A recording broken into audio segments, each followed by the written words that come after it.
Sing, suns and stars of space, might I this day add moons?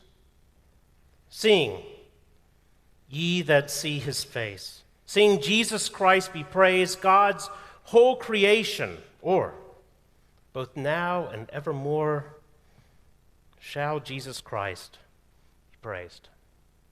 You may be seated.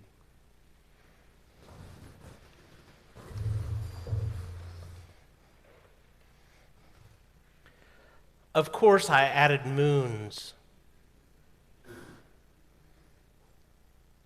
Because 50 years ago, yesterday, as you well know, Apollo 11 landed on the moon.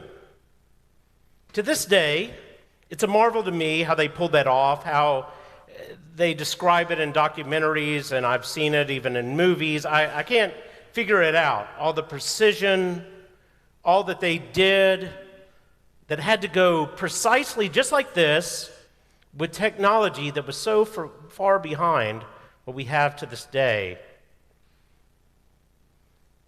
My day off is Monday, and last Monday, I was watching C-SPAN's Book TV, as you should do on your day off. It had an author on there, Charles Fishman, and he was discussing his book, One Giant Leap. And it was all about all of the Apollo programs, and it was totally fascinating. I learned a lot. I, for instance, learned that the computer on the lunar module, the thing that actually went down to the moon, had this computer on it that at the time was this technological marvel. We'd never seen or heard anything like it before. They had shrunk it down. It was about the size of a briefcase. It could do 85,000 calculations a second, which is insane. I mean, think about it, 85,000 calculations a second. And yet this guy pointed out that in your pocket or purse right now, most of you probably have a smartphone. Our kids probably have one of those phones. I know my kids do. And that smartphone, if it's an iPhone, can do 7 trillion, what he said, calculations a second. It would take the computer in the lunar module 681 days to do the work that your iPhone can do in 1 second. In fact, the Apollo computer has less brain power than most of our microwave ovens, and yet somehow it got these guys to the moon. And so how did they pull that off? Well, they did it through work. Arduous, hard, dedicated, purposeful, a lot of work.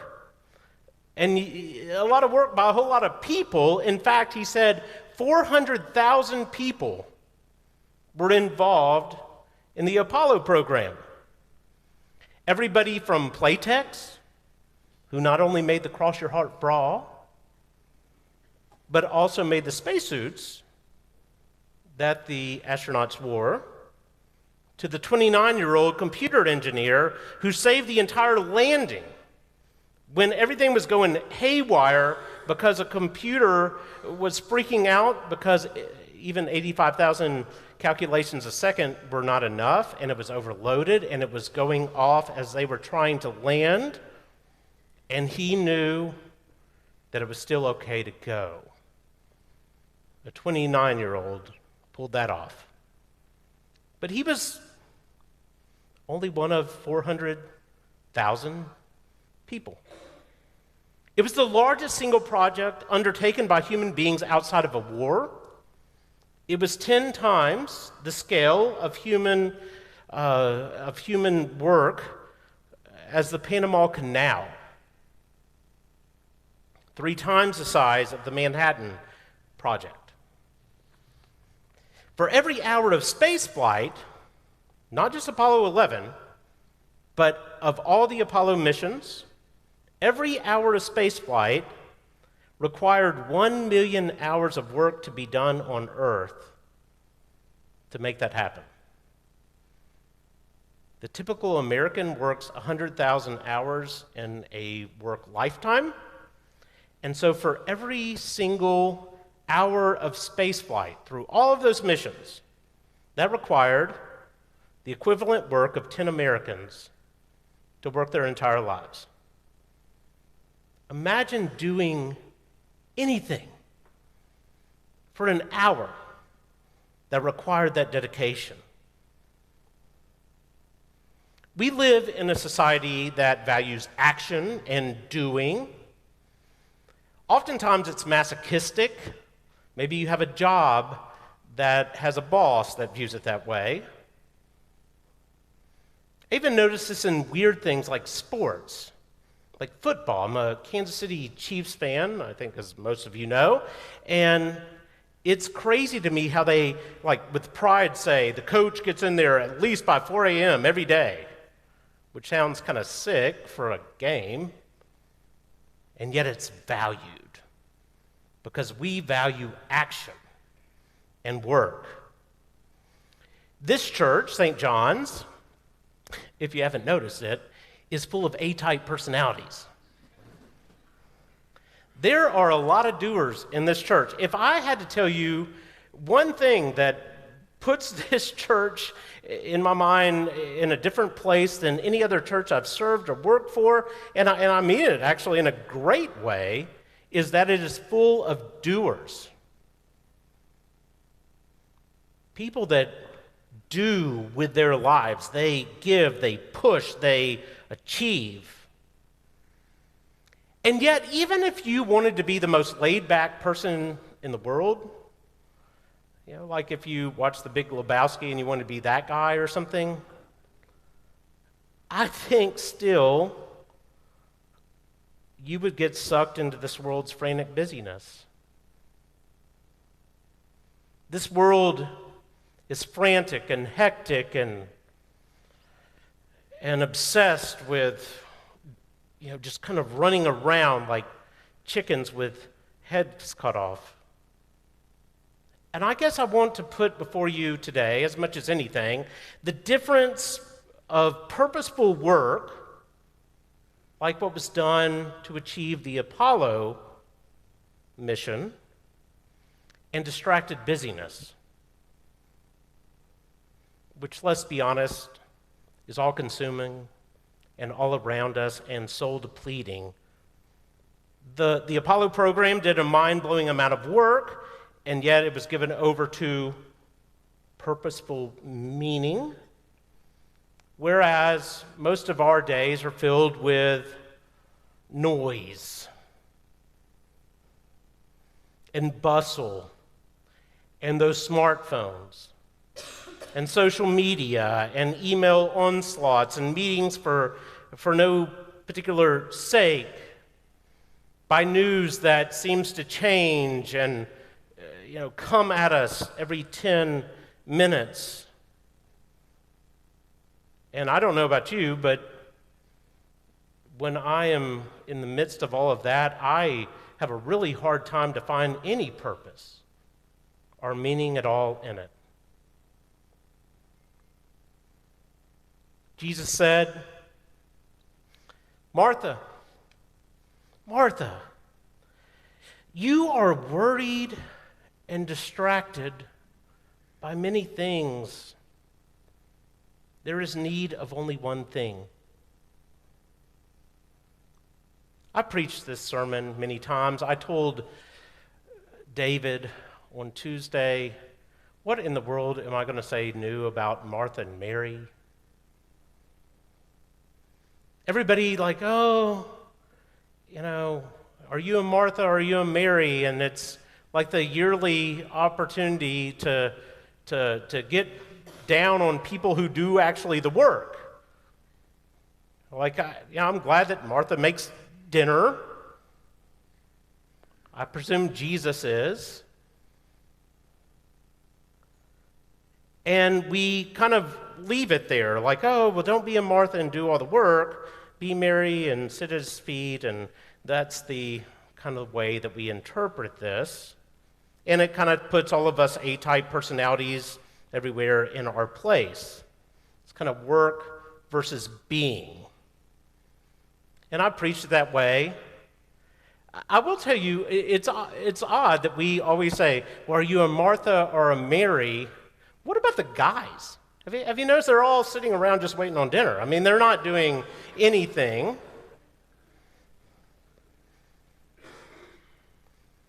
Until this week. So on Monday, out of nowhere, I listened to this book TV thing about the Apollo program. On Tuesday, Evan, who works in our staff, sends us the leaflets for us to review.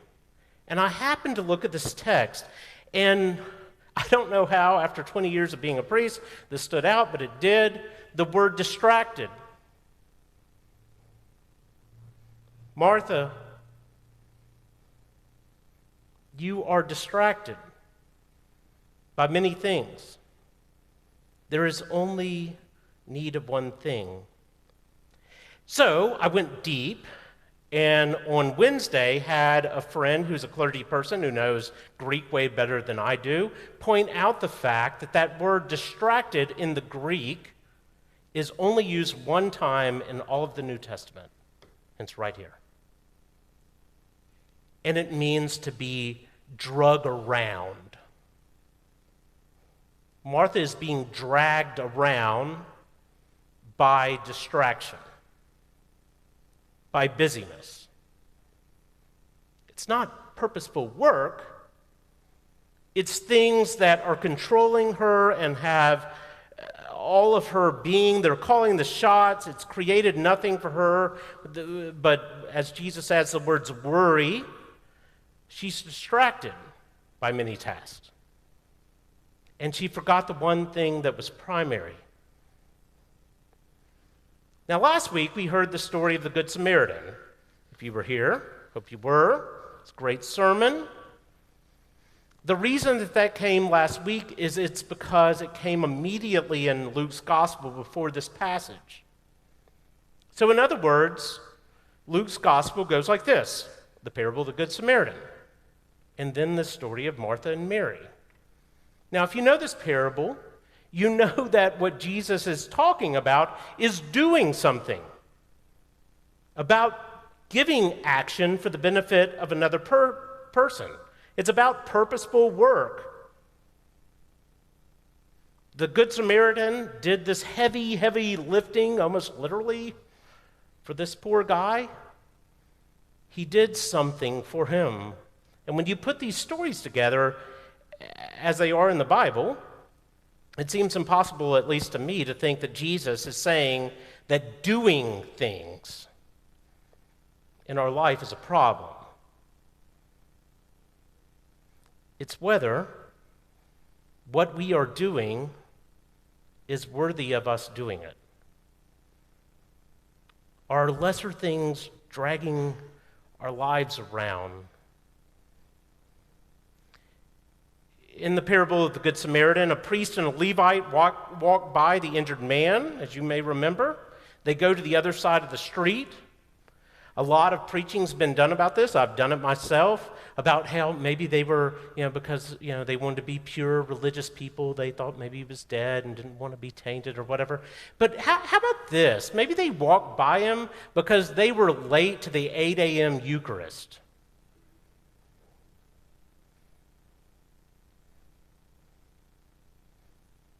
I'm a priest, not a Levite, at least as far as I know. How many times have I been a religious professional that has walked by a human being on my way to do religious work? How many times have I been dragged around by lesser things and not noticed the one thing? It's not about doing work. It's about being unavailable. When I was learning how to fly an airplane at age 15, one thing that they beat into my head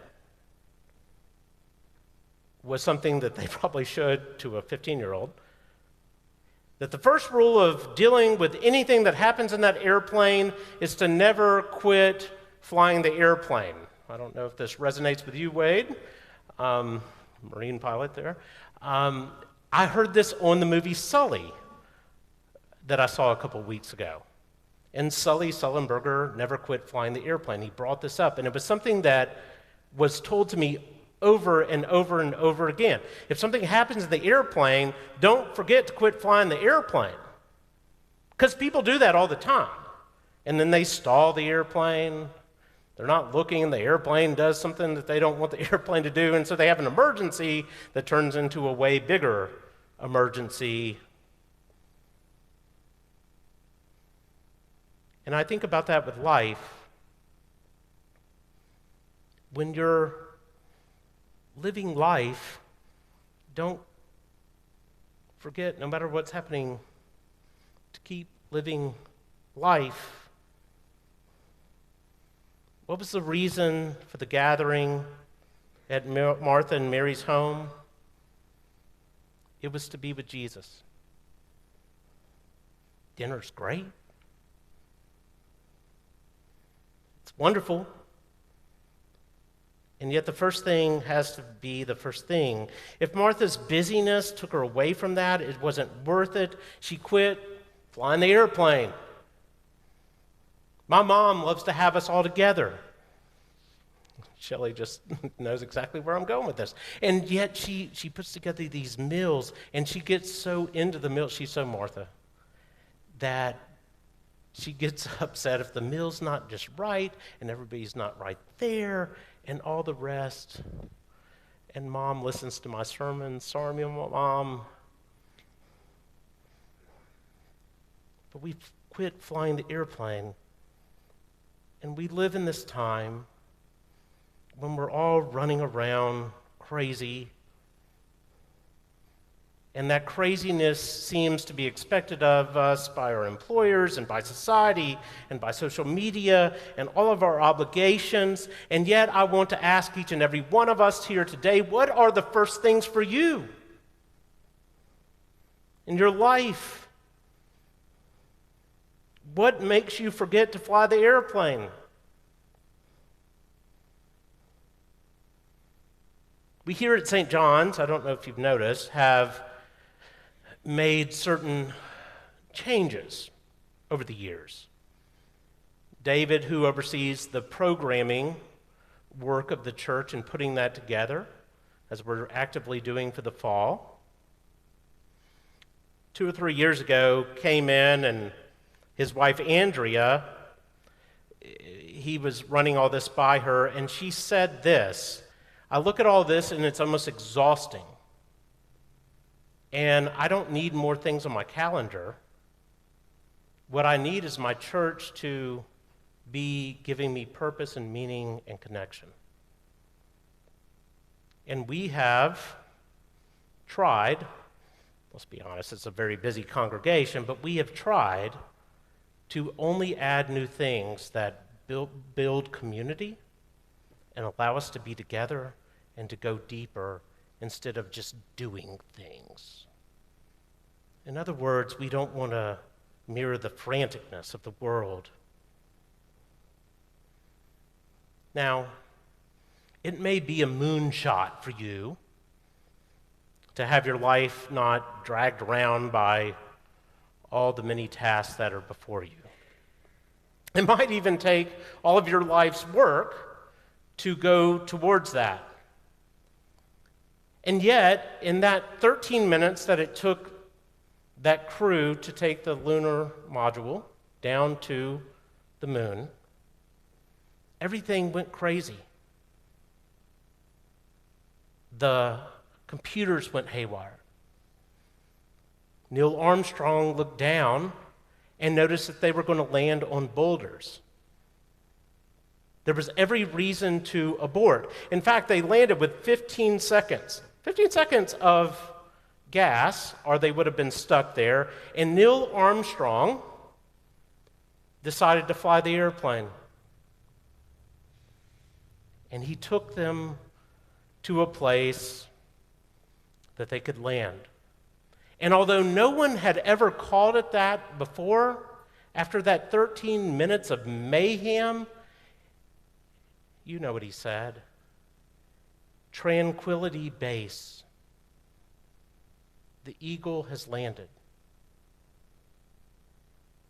He made that word up, term up, Tranquility Base. He found tranquility. Great word. Can we? Where will we? The only way we can is if we fly the airplane. Amen.